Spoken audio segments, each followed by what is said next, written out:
We are here at KONK Studios in leafy Crouch End. Finally got here to a place where we're able to record our first released work, really.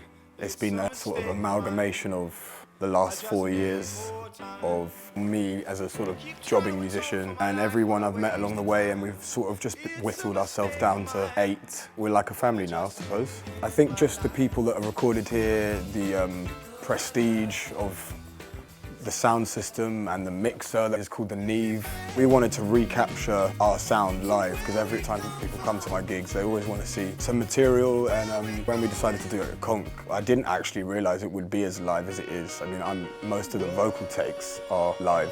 I think that you'll stick the record on and it'll be like we are in the room. That's what I was trying to achieve, really, but without it sounding like a racket. So like controlled noise, controlled madness. I've recorded in studios before and not felt like there was enough time, and that wasn't an option because of how important it is that we make this record, really. It's very important to me, and I've seen that the guys in the band, I've started to see their connection to the music, which I think is really special, and that's how bonds are formed, really.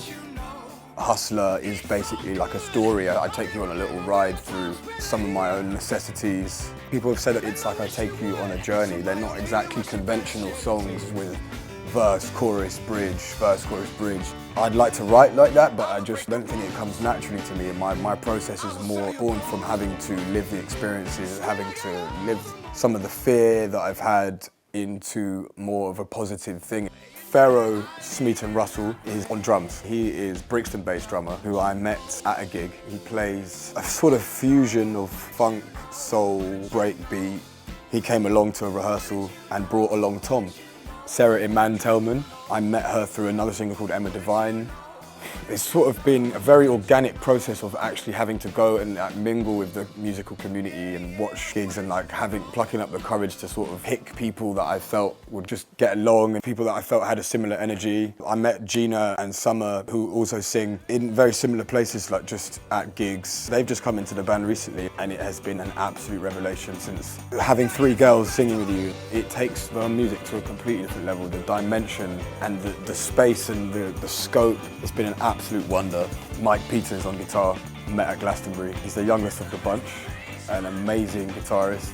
Very young, very fresh. James, Professor Bongo, he's just recently come into the band. He's another friend of mine from Manor House, another established drummer.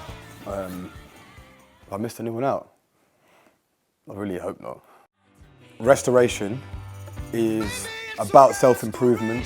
It's about having to change certain aspects of your life in order to get to certain places.